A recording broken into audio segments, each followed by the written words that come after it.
Hello and welcome back to the third week of the Ryno Sports Talk podcast. We have a lot on docket this week, and if you haven't read it already, I have put up a new post about Stephen Curry, the NBA most exciting player, but not the best player in the world. If you don't agree with me, go read my post and see why I think he's not the best. It's on rhinosportstalk.wordpress.com, link in the description, and it also has a preview of what we're going to talk about today, and so I'm going to go right into it. Well, here in a second, actually. I'm going to talk about, real quick, the format. I'm going to cut this up into 4 different segments, each with its own, and then have one big full podcast at the end, too. So it's going to be 5 different videos, one for each segment, and then one full podcast, obviously. So without further ado, we're going to go right into the first topic. First topic is the Sunday night. It was a Sunday night game. It was a Sunday night game. I can't remember. It was between the Giants and Panthers last week. And on that Sunday night, in that game, sparks flew as Odell Beckham Jr. and Josh Norman, 2 young stars in the NFL, got into multiple scuffles throughout the game. Beckham has been suspended for this week's game, and Norman was fined twice for both the incidents in the game. Beckham was in the limelight for going after Norman because he targeted him in the head and while giving some other cheap shots to Josh Norman. They did get very physical throughout the game, which made tempers flare between the two and between the two teams as well, sticking up for their teammates. Hard to say. There have been multiple reports the past week about Beckham, and he said that he was threatened during the pregame by the Panthers players that were holding a bat and doing things with the bat in the pregame, and that they were also calling him homophobic slurs throughout the game, which his mentor Michael Irvin said is nothing new. That statement was made on the NFL Network, one of the shows, I don't remember which one. And Beckham acts like a spoiled kid, but that's only when he's on the field. But that's how he carries himself, and he's proving that it works. He's one of the best players in the league. Very rarely drops a pass, and never gets penalized.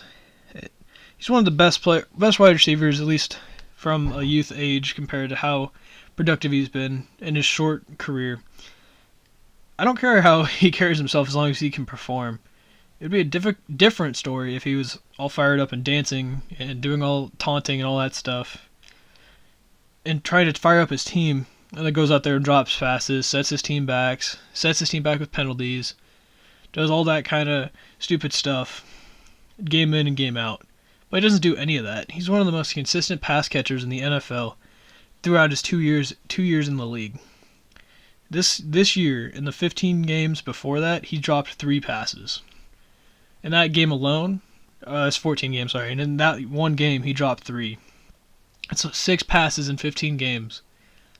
For comparison, 2 of the top wide receivers, Dez Bryant and Demaryius Thomas, have dropped that many in at least a 3-game span multiple times this season.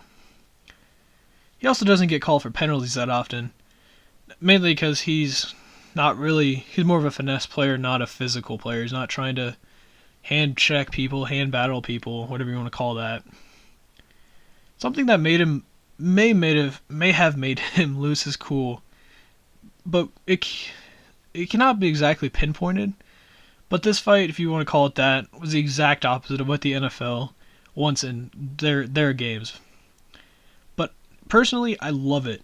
It showcases 2 guys that love the game, playing hard, and are playing very hard for their teams and trying to get the win for their teams. Yes, the cheap shot to Norman's head by Beckham was too far, but everything else, the scuffle early and going hard at each other, is exactly what fires up these players and fans and the rest of their teams.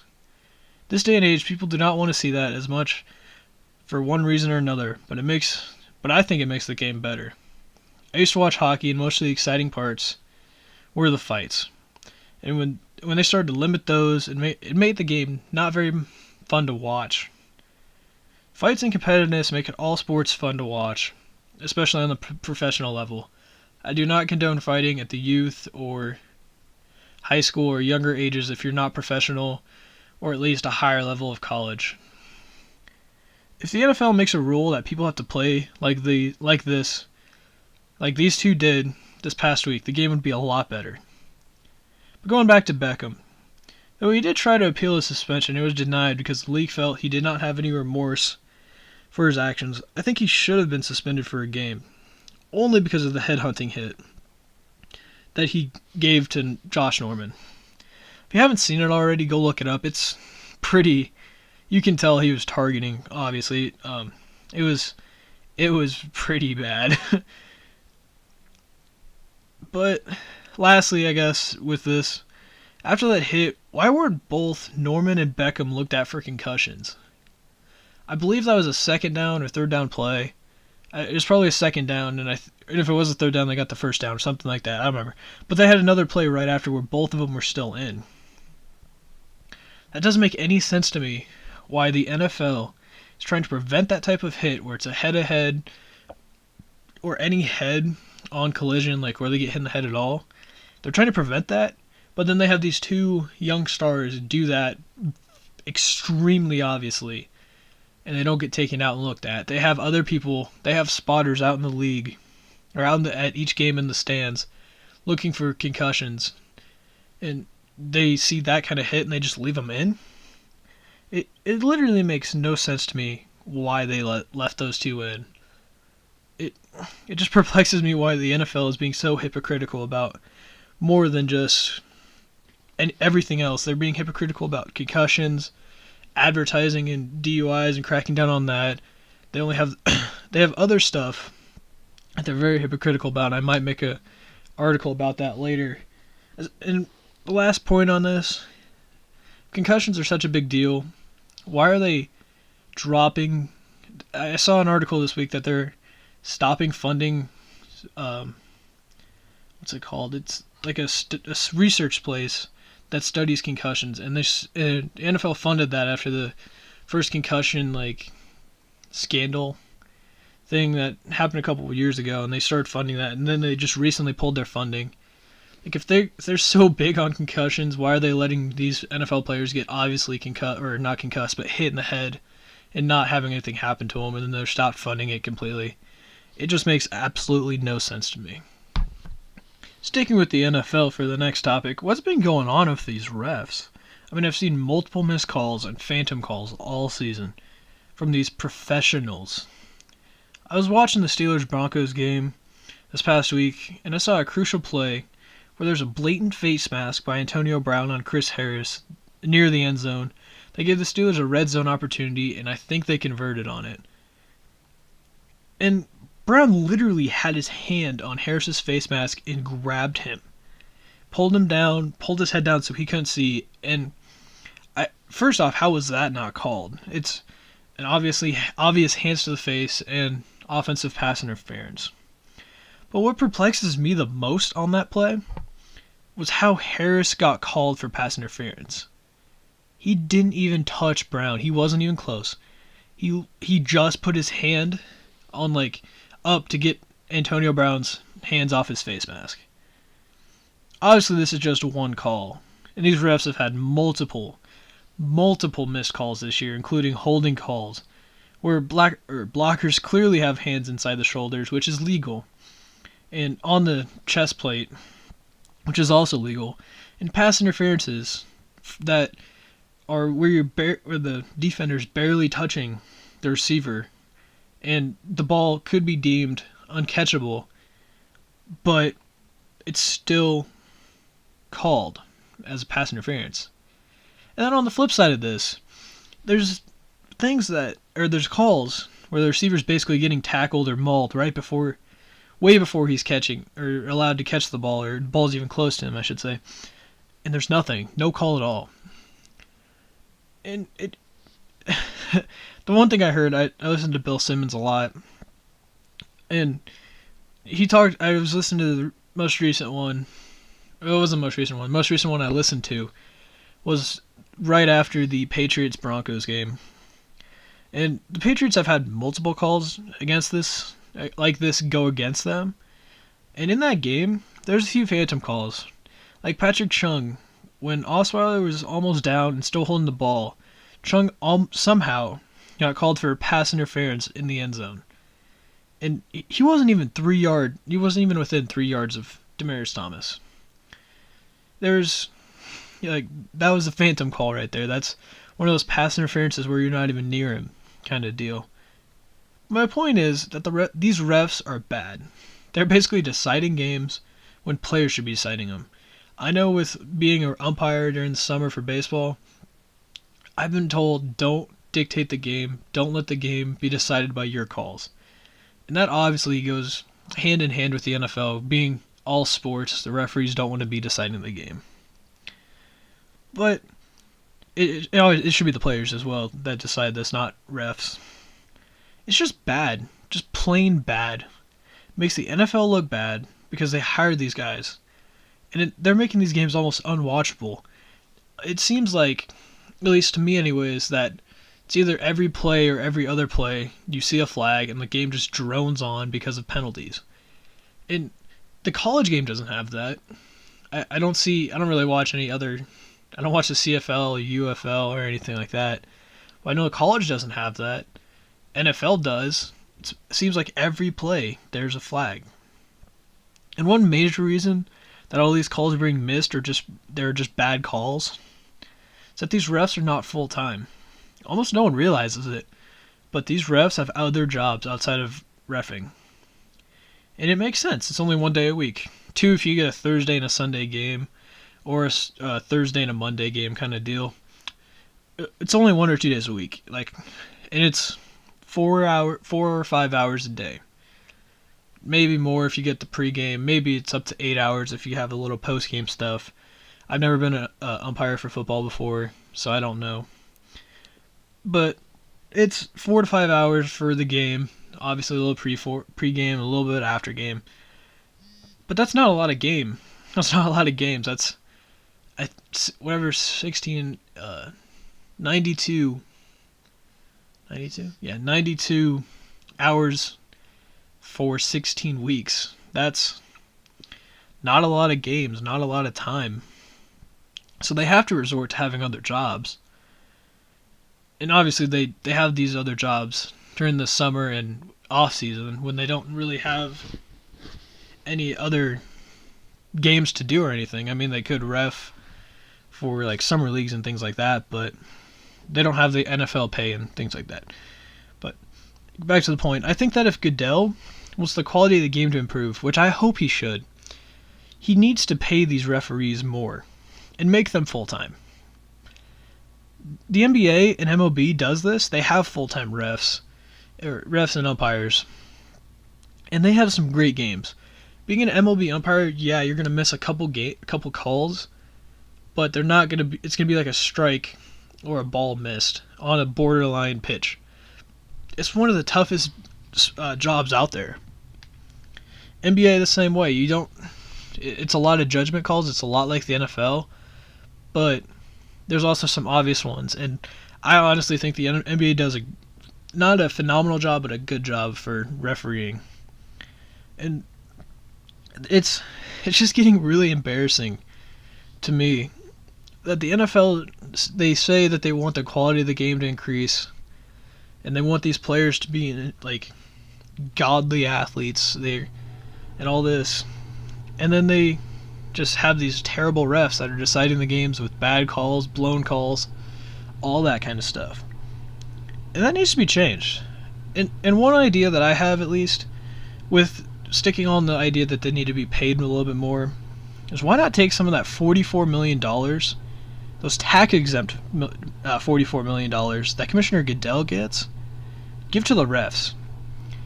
I don't think Goodell needs to be making $44 million to be a commissioner in a league that already makes a bunch of dollars off of sales of jerseys, revenue from the TV services, and everything like that. He doesn't need $44 million, and he's not doing a good job. If he doesn't deserve it. If he does deserve, since he doesn't have a true salary, that's his salary, I guess.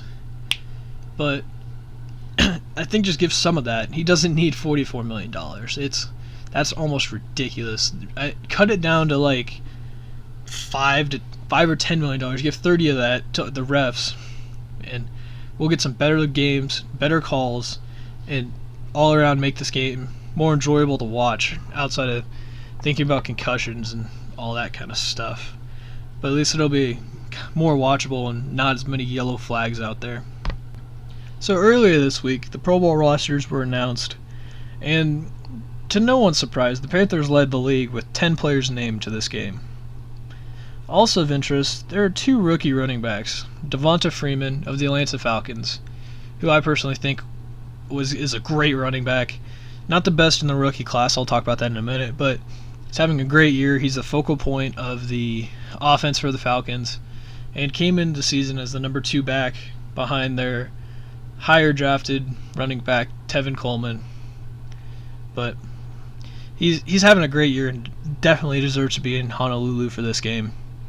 But another rookie running back, which is more surprising, I guess, to me is Todd Gurley. He's the Rams running back. You've probably seen a bunch of his plays from Georgia. He was one of the star running backs as a Bulldog in college. And he tore his ACL his senior year after serving the suspension for the autograph scandal, whatever you want to call that. But he's having a great year. He's like averaging 125 over like 6 games, and he's only played 12 games. Well, it'll be his 12th game. He's missed the first 4 because he's coming back from that ACL. But still, he made a great season out of these 11 games, and it'll be 12 and 13 at the end of the year, and he's already elected to the Pro Bowl. And he's just had a great year. He was breaking off huge runs, like 50, 60 yards, just all the time for the Rams. And I think he's going to be a special back, Adrian Peterson-esque, if he doesn't get into trouble with the law like he did at Georgia. But moving on to another position, DeAndre Hopkins and Brandon Marshall were rewarded for having great seasons instead of some other bigger names receivers. Obviously, some other guys were there, but I'm glad the Des Bryant, and who was gone for like 6 or 8 weeks in the middle of the season, wasn't named, and a couple of those other big guys that aren't really doing anything. But these 2 guys really deserve it. DeAndre Hopkins is having his, I guess, breakout season for the Texans. He came out of Clemson a couple years ago, and this was when they still had Andre Johnson, who's now on the Colts. But he was kind of shadowed as the number 2, and he was sitting behind Johnson, waiting for his time, learning from him. And this kid's good. He's 6'3", he's got great hands, everything you want out of a receiver. And he balled out this year with having 4 different quarterbacks, and they're not very good ones either. I mean, I couldn't do any better, but he had Brian Hoyer, Brian Mallett, Brandon Whedon, and TJ Yates. TJ Yates was probably the best out of those 4, and he was a 6th-round pick a couple years ago. That's just insane. And then Brandon Marshall is having a comeback year this year. Great for him. I remember I loved him as a Bronco. I was sad to see him leave as a Dolphin where he didn't do anything. Didn't do much on the Bears, but I still think he got elected a couple times. And then he's coming back with the Jets this year.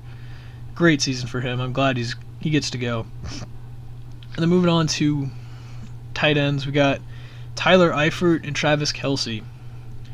They got the nods this year. 2 of the nods for having their breakout years. Eifert was drafted by the Bengals out of Notre Dame a couple years ago, and when they still had Gresham as their main guy. No one really knew why they took him, but I remember seeing him in college, and he was this 6'6", huge receiving threat, fast. He was a wide receiver playing tight end, basically, and he's grown into being one of the best tight ends in the league. And you got Travis Kelce for the Chiefs, who's just basically a touchdown machine. He can catch it from about anywhere, run it from about anywhere. Just insanely good athlete. And moving on to the defense, we got a few new names on here. Got Khalil Mack of the Raiders, who had a 5-sack game a couple weeks ago against the Broncos, and he's kind of just one of those second-year guys under the radar.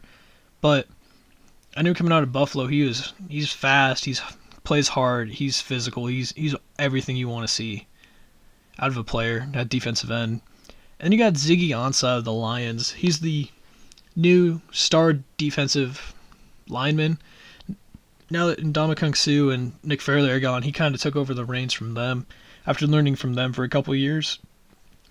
And then Navarro Bowman and Eric Berry both highlight their comeback seasons with the trip to the Pro Bowl this year. With Navarro Bowman coming back from a gruesome injury and Eric Berry ending his battle with cancer. Also on the Pro Bowl roster was explosive Tyler Lockett. He's going to the Pro Bowl as a return specialist. But with all these players, there comes some snubs. Doug Baldwin is the first one that comes to mind. He's come on very late in the season as the go-to target for the Seahawks. And he came on about the same time that they started their hot streak to end the season. I talked about that last week's podcast, about how you can never count out the Seahawks. But he has caught multiple touchdowns in the last 4 games. Over that span, he's had 10 total touchdowns receiving. It was a 3-2-3-2. And that's just insane. You can get 10 touchdowns in 4 games. And he's now one of the league leaders in receiving touchdowns. Another snub is Allen Robinson, who also shares the league lead in touchdowns. Also with Beckham as well, Odell Beckham Jr., who was elected. Indianapolis also does not have a player selected, but they do boast D'Qwell Jackson, who leads the NFL in tackles. Those are just a few of the players that should have been invited, but most of them will likely get there, just based on the fact from the past that some of the people, or a lot of the people on this roster currently, will not participate for one reason or another. May it be them going to the Super Bowl and cannot play, or being injured, or personal choice of just not wanting to get injured, whatever they choose. But the Pro Bowl is also becoming more of a popularity contest than anything. That's what these 4 snubs and this next one I'm about to talk about show. I didn't even mention Phillip Rivers. He leads the league in passing yards again, and he isn't there. The Pro Bowl needs fixed, and voting or how the players are selected needs to be revamped as well. If Phillip Rivers, who's leading the league in passing yards, can't get there, I don't know who or what gets you to the Pro Bowl anymore. So before I get on to the last topic, I'm going to talk about this quick little thing I watched today. It's the 26th, and I saw Virginia Tech take down Tulsa in a bowl game. High scoring, I think it was 55-52. And it was Frank Beamer's last game. And I just want to say, Frank Beamer is one of the best coaches I've ever seen. He took a Virginia Tech program who, they're not a really good school for football. And in the first 6 years, they never made it to a bowl game, so everyone is questioning him. And then he went to 23 now straight bowls with his team. He took his team to 23 straight bowls. That's insane. In 29 years, he went to 23 bowls. That's commendable. And it's sad to see a great coach like that leave. But at his age, he's kind of getting up there. He's not really done, and I think they got the right coach for the job for replacing him. But if they could play I don't know if you can replace him with the way that he brings his team together, talks them up, gets them hyped. I don't think anyone can really replace that. And he's a very charismatic guy. I've seen videos of him. It's really cool when you see him after games and he's in there dancing with the players, doing the dab, doing all that stuff. I think it's super cool, and he's been a great coach, and I wish him the best in retirement. Talking about retirement brings me to my last point of this podcast. Charles Woodson. He announced that this season will be his last as a Raider and as an NFL football player. Along with Kobe Bryant, California will be losing a pair of legendary stars this year. Woodson joined the Raiders in 1998 as a rookie after being drafted 4th overall in the '98 draft. This coming a year after winning both the Heisman and National Championship at Michigan. Woodson has left a legacy on the league as well as the Raiders. In 2006, he did leave the Raiders to join the Packers because the Raiders did not offer him a contract. While with the Packers, he won a Super Bowl and revitalized his career. Woodson over his career garnered many awards, including 9 Pro Bowl appearances, 4 first-team All-Pro selections, Defensive Player of the Year, Defensive Rookie of the Year, NFL.com 2000s year 2000's All-Decade Team, and is the only player in the NFL history to have at least 50 interceptions and 20 sacks. That's insane. 50 interceptions and 20 sacks. He's a safety. He shouldn't be getting sacks like that. He's got 50 interceptions and 20 sacks in his career.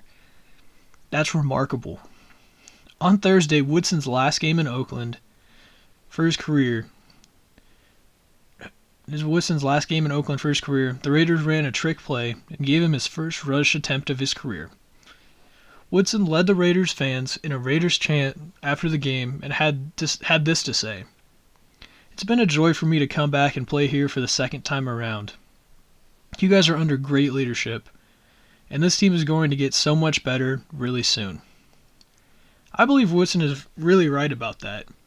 They have a lot of young pieces to build around in Amari Cooper, Khalil Mack, like I've said, Derek Carr.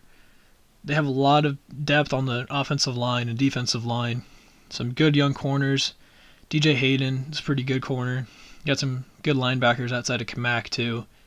And they've consistently gotten a little bit better over the year, and I think Jack Del Rio is a good coach for the players that they got there.